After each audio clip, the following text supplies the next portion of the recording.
ఉపరాష్ట్రపతి ఎన్నికకు పోలింగ్ ముగిసింది. సాయంత్రం 6 గంటల నుంచి కౌంటింగ్ ప్రారంభం కాబోతుంది.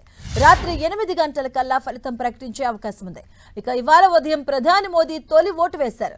ఇటు అధికార ఎన్డీఏ, అటు విపక్ష ఇండియా కూటమి ఎంపీ ఓటు హక్కును వినియోగించుకుంటున్నారు. ఎన్డీఏ తరపున సిపి రాధాకృష్ణన్ పోటీ చేస్తూ ఉండగా, ఇండియా కూటమి ఉమ్మడి అభ్యర్థిగా సుప్రీంకోర్టు మాజీ న్యాయమూర్తి జస్టిస్ బి సుదర్శన్ రెడ్డి బరిలో నిలిచారు. ఉభయ సభలకు చెందిన ఎంపీలు రహస్య బ్యాలెట్ పద్ధతిలో తమ ఓటు హక్కును వినియోగించుకున్నారు. ఉపరాష్ట్రపతిని ఎన్నుకునే ఎలక్టోరల్ కాలేజీలో లోక్సభ, రాజ్యసభకు చెందిన మొత్తం 788 మంది ఎంపీలు ఉన్నారు. అందులో ప్రస్తుతం 7 స్థానాలు ఖాళీగా ఉన్నాయి. దీంతో ఎంపీల సంఖ్య 781కి తగ్గింది. అయితే బీఆర్ఎస్, బీజేడీ ఓటింగ్కు దూరంగా ఉన్నాయి. ఈ రెండు పార్టీల సంఖ్య బలం 11. ఈ 11 మంది ఓటింగ్కు దూరంగా ఉండడంతో ఇవాళ 770 ఎంపీలు ఓటు వేశారు. దీంతో ఉపరాష్ట్రపతిగా ఎన్నిక కావాలి అంటే 386 మంది సభ్యుల మద్దతు అవసరం. అధికార ఎన్డీఏ కూటమికి సొంతంగా 436 మంది ఎంపీలున్నారు. అలాగే మరోవైపు ప్రతిపక్ష ఇండియా కూటమికి 324 మంది ఎంపీల మద్దతు ఉంది. ఇక సంఖ్యాబలం పరంగా ఎన్డీఏ అభ్యర్థి గెలుపు దాదాపుగా ఖాయం. 2022లో జగదీప్ ధన్ఖడ్ 346 ఓట్ల భారీ మెజారిటీతో గెలిచారు.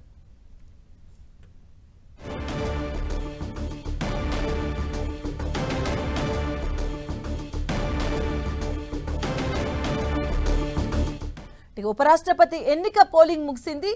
సాయంత్రం 8 గంటల కల్లా రిజల్ట్ వచ్చే అవకాశం కనిపిస్తుంది. దీనికి సంబంధించిన పూర్తి అప్డేట్స్ మా కరెస్పాండెంట్ గోపి అందిస్తారు. గోపి,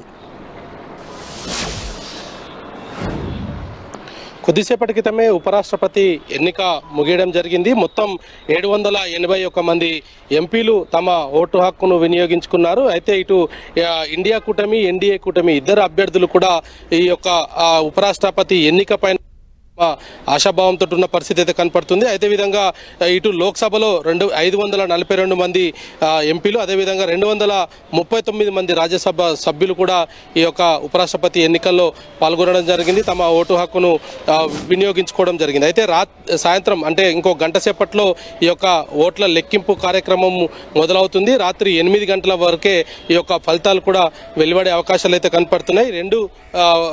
ఇటు ఇండియా, ఎన్డీఏ కూటమిల బలాబలాలు చూస్తే కనుక ఎన్డీఏకు 429 మంది ఎంపీల బలం ఉంది. అదేవిధంగా ఇండియా కూటమికి 324 మంది ఎంపీల బలం ఉంది. ఇటు ఆ ఎన్డీఏకు వైఎస్ఆర్సీపీ 11 మంది ఎంపీలు కూడా ఎన్డీఏకు మద్దతు తెలపడం జరిగింది. అయితే ఇటు బీజేడీ జనతా, అదేవిధంగా బీఆర్ఎస్కు సంబంధించి మొత్తం 11 మంది, ఇటు బీజేడీ జనతాకు 7 ఉన్నారు. అదేవిధంగా ఇటు బీఆర్ఎస్కు 4 ఎంపీలు కూడా ఈ యొక్క ఎన్నికకు దూరంగా ఉండడం జరిగింది. బీఆర్ఎస్ రాష్ట్రంలో ఉన్న యూరియా కొరతకు సంబంధించి కూడా తాము ఈ ఓటింగ్లో పాల్గొనట్లేదంటూ కూడా ఆ పార్టీ వర్కింగ్ ప్రెసిడెంట్ కేటీఆర్ ప్రకటించడం జరిగింది. మరి ఇటు ఈరోజు 8 గంటలకు వరకు ఫలితాలు తేలనున్నాయి. అయితే ఎన్డీఏ గతం కంటే ఈసారి ఎక్కువ ఓట్లతోటి తమ అభ్యర్థి గెలుస్తాడన్న ధీమాను ఇటు ఎన్డీఏ కూటమి నేతలంతా కూడా చెప్తూ ఉన్న పరిస్థితి ఉంది. సిపి రాధాకృష్ణన్కి సంబంధించి ఇప్పటికే ఆయన ఎన్డీఏ కూటమిలోని అనేక మంది నేతలకు కూడా సుపరిచితుడు. మహారాష్ట్ర గవర్నర్గా పనిచేస్తున్నారు. ఆయన దాదాపు విజయం ఖరారు అనేది కూడా ఎన్డీఏ నేతలైతే చెప్తున్నారు. ఇండియా కూటమి కూడా ధీటుగానే తమ అభ్యర్థి గెలుపు దాదాపు ఖరారవుతుంది. దీనికి ఎటువంటి విప్పు ఉండదు కాబట్టి తమ నచ్చిన వ్యక్తికి ఓటు వేసుకునే వెసులుబాటు ఉంటుంది కాబట్టి సుదర్శన్ రెడ్డికి ఇటు తెలుగు రాష్ట్రాలతో పాటు దక్షిణ రాష్ట్రాలు కూడా ఆయనకు అండగా నిలుస్తాయన్న ధీమాను ఇండియా కూటమి అయితే వ్యక్తం పరుస్తున్న పరిస్థితి ఉంది. అయితే ఈ రెండిట్లో కూడా చూస్తే బీజేపీ, ఎన్డీఏ గవర్నమెంట్ మాత్రం తాము ముందు నుంచి కూడా ఈ యొక్క అభ్యర్థి ఎంపిక విషయంలో కావచ్చు, అదేవిధంగా ఏదైతే సామాజిక న్యాయానికి సంబంధించి తమ అభ్యర్థి బీసీ చెందిన వ్యక్తి, గతంలో కూడా బీజేపీకి అవకాశం వచ్చినప్పుడల్లా సామాజిక న్యాయాన్ని పాటిస్తూ వస్తున్నాము కాబట్టి ఈసారి కూడా బీసీ అభ్యర్థిని నిలబెట్టడం జరిగింది అనేది కూడా ఎన్డీఏ నేతలైతే చెప్తున్న పరిస్థితి అయితే ఉంది. మరి కాసేపట్లో ఈ ఓట్ల లెక్కింపు ప్రారంభమవుతుంది. 8 గంటల వరకు కూడా ఎవరు ఉపరాష్ట్రపతి అన్న దానిపైన కూడా ఫలితాలు అయితే వెలువడనున్నాయి. గోపి, అటువైపు కాంగ్రెస్ కూడాను క్రాస్ ఓటింగ్ పైన ఆశలు పెట్టుకుంది. సో అంత రేంజ్లో, అంత సంఖ్యాబలంగా ఉన్నటువంటి బీజేపీలో సంబంధించి అంత క్రాస్ ఓటింగ్ జరిగి ఉంటుంది అనుకోవచ్చు అసలు? అయితే ఇండియా కూటమి నేతలంతా కూడా ఒకే ధీమాను వ్యక్తం చేస్తున్నారు. ఇద్దరు కూడా సౌత్ వ్యక్తులు కావడం, సుదర్శన్ రెడ్డి రాజకీయాలకు దూరంగా ఉన్న వ్యక్తి, అతను ఆ జ్యుడిషియరీ నుంచి వచ్చిన వ్యక్తి కావడము, అదేవిధంగా అతనికి ఈ ఓటు వేస్తారు అన్న కొంత నమ్మకంతో ఇండియా కూటమి అయితే ఉన్న పరిస్థితి ఉంది. అదేవిధంగా ఇద్దరు కూడా దక్షిణాది రాష్ట్రానికి చెందిన వారే. ఇందులోనూ తెలుగు రాష్ట్రానికి చెందిన సుదర్శన్ రెడ్డికి ఇటు ఏపీలో సంబంధించిన ఇటు టీడీపీ కావచ్చు, వైసీపీ కావచ్చు, అదేవిధంగా కాంగ్రెస్ పార్టీ ఎంపీలు వీళ్ళంతా కూడా సుదర్శన్ రెడ్డికి ఓటు వేస్తారన్న కొంత ధీమాను ఇండియా కూటమి వ్యక్తం పరుస్తున్న పరిస్థితి ఉంది. అయితే మొదటి నుంచి కూడా చంద్రబాబు నాయుడు ఇటు ఎన్డీఏ కూటమి బలపరిచిన అభ్యర్థి సిపి రాధాకృష్ణన్ గారిని ఆయన ఢిల్లీ పర్యటనకు వచ్చినప్పుడు కూడా మహారాష్ట్ర సదన్కి వెళ్ళి ఆయనను కలవడం జరిగింది. ఆయనను ఆయనను అభ్యర్థిగా ప్రకటించినందుకు ఆయనకు శుభాకాంక్షలు తెలిపారు. ఆయన ఎంపీలందరికీ కూడా సిపి రాధాకృష్ణ వెంటనే ఉండాలనేది కూడా ఆయన దిశానిర్దేశం చేయడం జరిగింది.